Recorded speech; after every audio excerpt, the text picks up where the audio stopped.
अस्सलामुअलैकुम।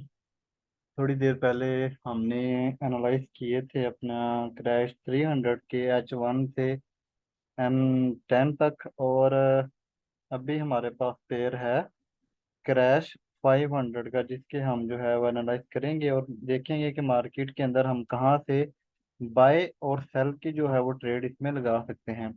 सबसे पहले जो प्रीवियस स्ट्रक्चर है वो हम थोड़ा ड्राइंग कर लेते हैं ताकि हमें स्ट्रक्चर समझने में आसानी रहे।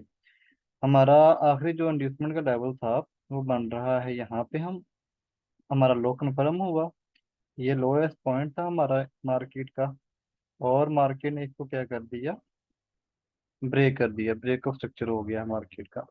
ब्रेक ऑफ स्ट्रक्चर हुआ, अगेन मार्केट के अंदर हमने अपने इंड्यूसमेंट का फाइंड आउट करना है। हमारी इंड्यूसमेंट मार्केट ने ली है। मैं थोड़ा सा इसके ऊपर जो है वो ड्राइंग भी कर देता हूँ। और एक वीडियो जो है वो थोड़ी लेंथी जरूर हो जाती है, लेकिन आप इसको कंप्लीट देखा करें ताकि आपको इसके अंदर जो है वो सारी चीज़ें समझ आ सकें कि हम ट्रेड किस बेस पे ले रहे हुए होते हैं और यहाँ पे हमारे पास क्या चीज़ मौजूद होती है।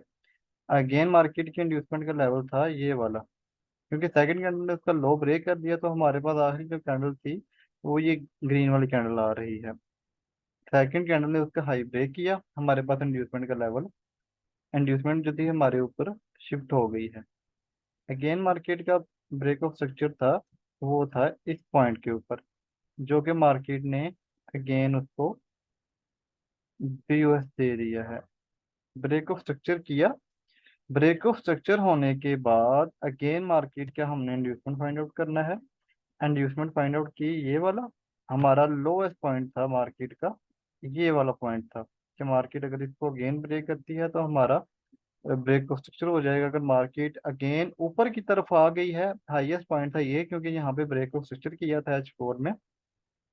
हमारा H4 के हिसाब से मार्केट ने यहाँ पे आके अपनी कैंडल की जो बॉडी है वो क्लोज की है। तो हमारा जो सेल ट्रेंड से बाय ट्रेंड की तरफ जो है मार्केट का मूव है वो हो चुका है। अब बाय की तरफ आ गई मार्केट। बाय की तरफ आने के बाद हमने अपनी इंड्यूसमेंट फाइंड आउट करनी है। हमारी इंड्यूसमेंट हमें मिल रही है इस पॉइंट पे आके। जो हमारा इंड्यूसमेंट का लेवल था वो हमें मिल रहा है इस पॉइंट पे। इंड्यूसमेंट का लेवल मिला, हमारा जो था हाई वो है कंफर्म हुआ। हाई कंफर्म होने के बाद अगेन मार्केट अगर इसको ब्रेक करके जाती है तो हमारा हो जाएगा ब्रेक ऑफ स्ट्रक्चर। तो जो कि मार्केट ऑलमोस्ट अपना स्ट्रक्चर है वो ब्रेक कर चुकी है। ठीक है, मार्केट अभी फिलहाल ट्रेंड जो सेल का था वो नहीं है, अभी बाई की तरफ है। अगेन अब इस वैलिड जो ये वाला मार्केट ने मूव दिया हुआ है H4 के अंदर, हमने इसके अंदर valid pull back find out करना है। तो वैलिड पुल बैक हमें एक ही मिल रहा है, वो है ये वाला। अब यही हमारा इंड्यूसमेंट का लेवल है H4 के अकॉर्डिंग, और यही हमारा as a plus engineering liquidity भी है। ठीक है, ये हमने ड्राइंग कर लिया। इसके बाद अब हमने अपना ऑर्डर ब्लॉक जो फाइंड करना है। ऑर्डर ब्लॉक हम फाइंड करें तो हमारे पास बाय का जो ऑर्डर ब्लॉक मिल रहा है वो हमें फर्स्ट, यही वाला हमारा ऑर्डर ब्लॉक है, जिसके अकॉर्डिंग हम यहाँ पे मार्केट की बाय लगा सकते हैं।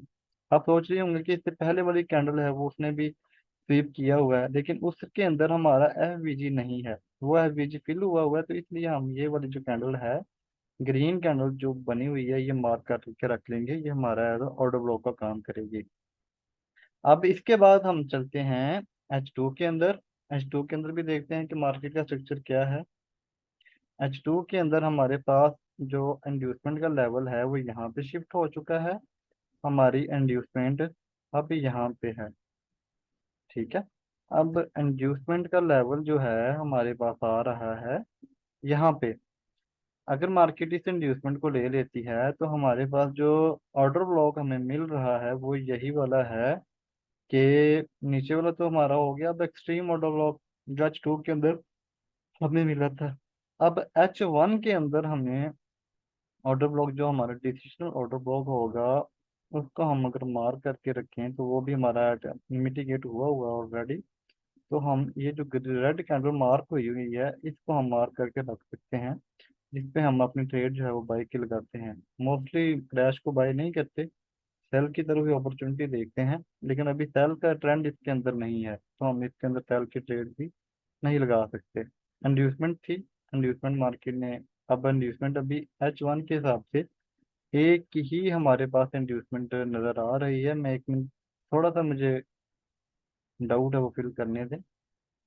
हाँ, ये ऊपर एक वैलिड पुल बैक पड़ा हुआ है जो हमारी एज अ इंड्यूसमेंट का काम करेगी इन H1 के अंदर। अगर मार्केट इसको ले लेती है तो हमारा हाई कन्फर्म हो जाएगा ऊपर। हाई कन्फर्म होगा तो हमारा डिसीजनल जो ऑर्डर ब्लॉक है वो यहाँ पे आ जाएगा, जिसके अंदर मेरे ख्याल में FVGP जो है वो फिल हुआ हुआ है, ऑलमोस्ट फिल है। थोड़ा जूम इन करके इसको देखता हूँ। हाँ जी, फिल है। हमारा ऑर्डर ब्लॉक जो है वो फिल, FVG जो फिल है, हम यहाँ पे शिफ्ट कर लेते हैं। इसको यहाँ पे शिफ्ट कर लेते हैं। ऊपर बाय वाली कैंडल भी मार्क करके रख देते हैं और सेल कैंडल वाली भी मार्क करके रख देते हैं। अब इसके दरम्यान हमारे पास फेयर वैल्यू गैप भी पड़ा हुआ है, जहाँ से मार्केट बाई की तरफ भी जा सकती है और इंड्यूसमेंट पिक लेवल भी पड़ा हुआ है। अब क्रैश 500 जो है इसका ट्रेंड है वो चेंज H4 में भी हुआ है, H1 में भी हुआ है। तो इसको अभी सेल करने से थोड़ा जो है वो दरगुजर करें और इसके बाई की जो है अपॉर्चुनिटी है वो देखिए, और इसमें बाई की जो है वो ट्रेड लगाएं। तो बाई के लिए आपके पास दो ऑप्शन हैं जहाँ से आप बाई कर सकते हैं। एक तो फर्स्ट ऑफ ऑल तो ये है, डिसिशनल ऑर्डर ब्लॉक अगर हमारा हाई ये वाला बनता है, ये हमारा आ जाएगा इसका लोएस्ट पॉइंट, और एसएल हमारा यहाँ पे हो जाएगा। सेकंड हमारा, ये टीपी हमारी ट्रेड बन रही है 1/3.25 तक की ट्रेड बन रही है। सेकंड हम H1 H2 के हिसाब से अगर देखे जाए तो हम यहाँ से इसको बाय करेंगे। यहाँ से बाय करने के बाद हमारा अगर वही हाई कन्फर्म होता है तो वहां तक हम अपनी ट्रेड को, जो टीपी इसकी लगाएंगे और अपना मार्केट के अंदर अपना ट्रेड जो है वो होल्ड करेंगे। अब यहाँ पे इसकी एंट्री पॉइंट जो सेकंड वाला नीचे वाला पॉइंट है, उसकी एंट्री पॉइंट ये वाला है। ये लोएस्ट पॉइंट यहाँ पे आ रहा है और इस थोड़ा सा नीचे की तरफ हम कर देते हैं एंट्री पॉइंट, मजीद थोड़ा सा रिफाइन करके यहाँ पे कर देते हैं। तो ये 1.15 की जो है वो नीचे वाली ट्रेड बन रही है और 1.3.25 की ऊपर वाली ट्रेड बन रही है अगर मार्केट बाई की तरफ जाती है। क्योंकि ट्रेंड बाई का है तो हमने अब बाई की तरफ ही अपॉर्चुनिटी देखनी है। अगर मार्केट H1 के अंदर आके, H1 के हिसाब से अगर देखा जाए, H1 के हिसाब से देखा जाए तो मार्केट का ब्रेक ऑफ स्ट्रक्चर जो है वो ये वाला हुआ है, जिसको मार्केट ने अपना ऊपर की तरफ ब्रेक करके गई है, ना कि नीचे की तरफ। और अगर इसको मार्केट ने ट्रेंड को चेंज करना है, तब भी हमारे पास लोवेस्ट पॉइंट यहाँ पे पड़ा हुआ है। अगर मार्केट इसको ब्रेक करती है तब हमारे पास ये जोश होगा, वरना अदरवाइज मार्केट का ट्रेंड ओवरऑल जो है वो बुलिश की तरफ ही है और मार्केट बुलिश की तरफ ही जा सकती है। ठीक है, तो इस तरह से हम इसको ट्रेड कर सकते हैं। ट्रेड भी मैंने बता दी आप लोगों को, और बाकी जो चीज़ है वो भी गाइड की है। इंशाल्लाह देखते हैं मार्केट इसके अंदर क्या करती है। ओके जी, अल्लाह हाफिज़।